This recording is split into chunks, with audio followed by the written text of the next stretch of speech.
महाराष्ट्र के सियासी समीकरण को देखकर ऐसा लग रहा है कि शायद महाराष्ट्र में जल्द ही सत्ता परिवर्तन होने वाला है।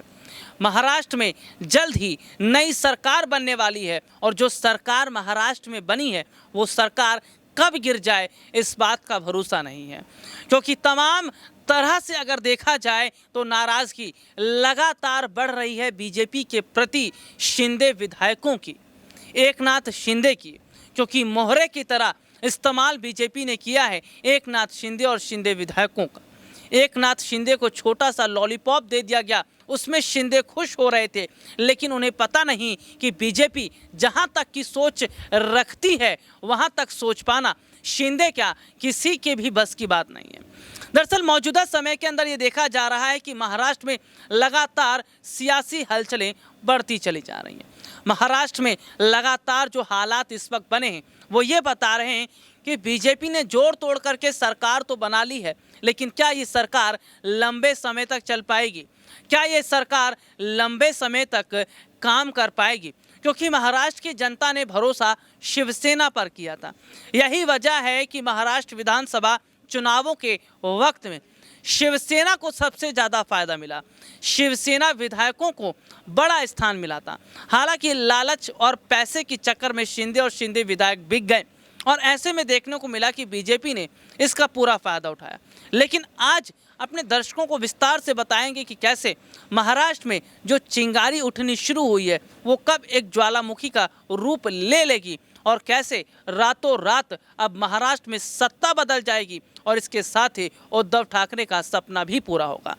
दरअसल महाराष्ट्र में नई सरकार बनने के बाद एनसीपी चीफ शरद पवार हों या शिवसेना सांसद संजय राउत, तमाम ये बड़े बड़े नेता ये कह रहे थे कि ये सरकार ज़्यादा समय तक नहीं चल पाएगी, क्योंकि जनता ने इस सरकार को मौका ही नहीं दिया है, बीजेपी को मौका नहीं दिया है, उन्होंने तो शिवसेना को मौका दिया था।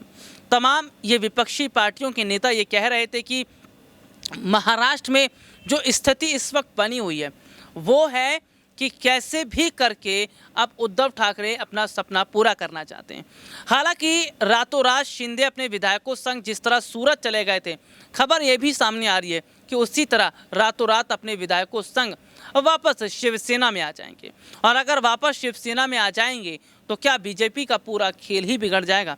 यही वजह है कि बीजेपी एकनाथ शिंदे पर भरोसा नहीं कर रही है, क्योंकि एकनाथ शिंदे ने जब से ये कहा था कि वो पक्के शिव सैनिक हैं, उसके बाद से बीजेपी ये समझ गई थी कि शिंदे कभी भी धोखा कर सकते हैं, कभी भी बीजेपी का साथ छोड़ सकते हैं, अपने विधायकों को लेकर वापस शिवसेना की तरफ जा सकते हैं। शिंदे अपने विधायकों के साथ जाएं शिवसेना में, उससे पहले ये बात निकलकर सामने आ रही है कि बीजेपी अपनी स्थिति को ज़मीनी स्तर पर इस हद तक मजबूत कर लेना चाहती है कि शिंदे के जाने के बावजूद भी उन्हें फर्क ना पड़े। दरअसल महाराष्ट्र मंत्रिमंडल का जो विस्तार हुआ है उसमें देखने को मिला है कि बीजेपी विधायकों को अच्छा जगह दी गई है, देवेंद्र फडणवीस को अहम मंत्रालय दिए गए हैं।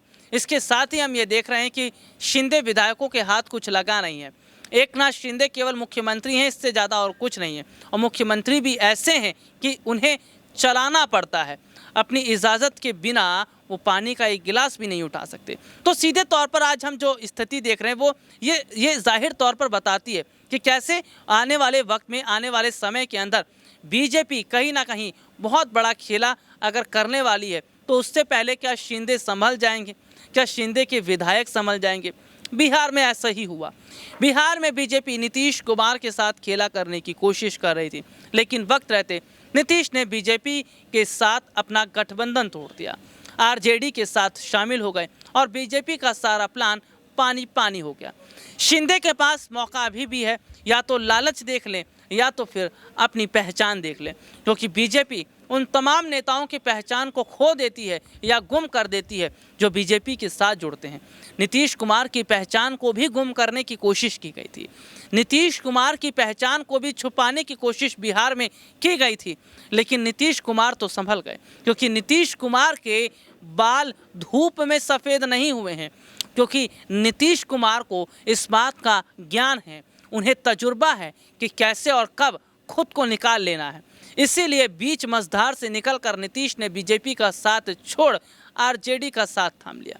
हालांकि बिहार में नीतीश के रहते जो सरकार बनी है उसको गिरा पाना बीजेपी के लिए इतना आसान नहीं होगा। लेकिन सीधे सीधे तौर पर आज महाराष्ट्र की अगर बात करें तो क्या नीतीश की तरह शिंदे का भी हाल होगा?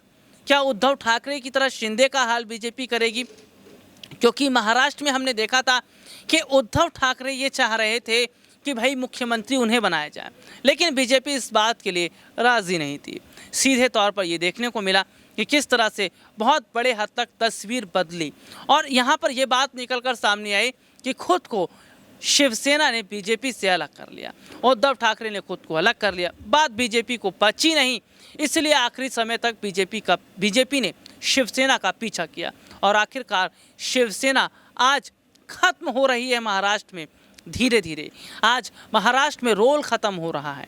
बात अब पार्टी के सिंबल तक आ गई है कि पार्टी का सिंबल किसे मिलना चाहिए, क्योंकि दावा एकनाथ शिंदे ने कर दिया है जो कि किसी भी हद तक जायज़ नहीं है।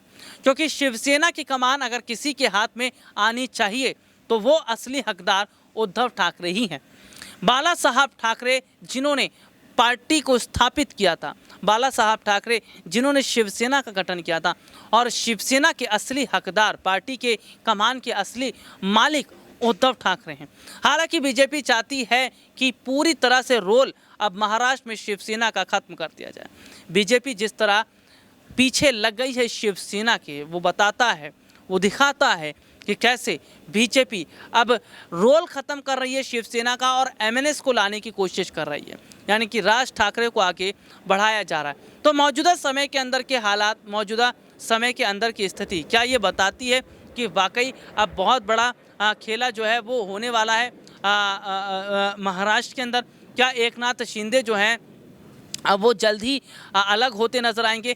क्या जो स्थिति जो इस वक्त बनी हुई है क्या वो ये बताती है कि शायद आने वाले वक्त में जो शिंदे का रोल है वो पूरी तरह ही खत्म होता नजर आएगा? देखिए, महाराष्ट्र में बीएमसी चुनाव नज़दीक है। बीएमसी चुनाव जीतने के लिए बीजेपी ने पूरी ताकत तो लगा दी है, लेकिन बीजेपी जो ताकत लगा रही है क्या इसका फ़ायदा मिल पाएगा, या बीजेपी जो कोशिश कर रही है क्या उसका फ़ायदा मिल पाएगा? तो ये तमाम तरह की स्थितियां इस वक्त कहीं ना कहीं बता रही हैं कि बीएमसी चुनाव में अगर शिवसेना मजबूत पकड़ बना लेती है तो शायद इसका ज़रूर फ़ायदा मिलता नज़र आएगा, लेकिन फिलहाल उम्मीद तो नहीं है बीजेपी के रहते बीएमसी चुनाव में शिवसेना बाजी मार ली जाए। खैर, देखते हैं आने वाले समय की स्थिति कैसी रहेगी। खैर, देखते हैं आने वाला वक्त कैसा रहेगा, माहौल कैसा रहेगा। लेकिन कहीं ना कहीं शिंदे क्या बीजेपी के साथ जाकर फंस गए हैं? क्या विधायकों के साथ बीजेपी में मिलकर फंस गए हैं? और क्या ऐसा कदम उन्हें नहीं उठाना चाहिए था? आज के लिए इतना ही। आपसे फिर दोबारा मुलाकात होगी, तब तक के लिए इजाज़त दीजिए। नमस्कार।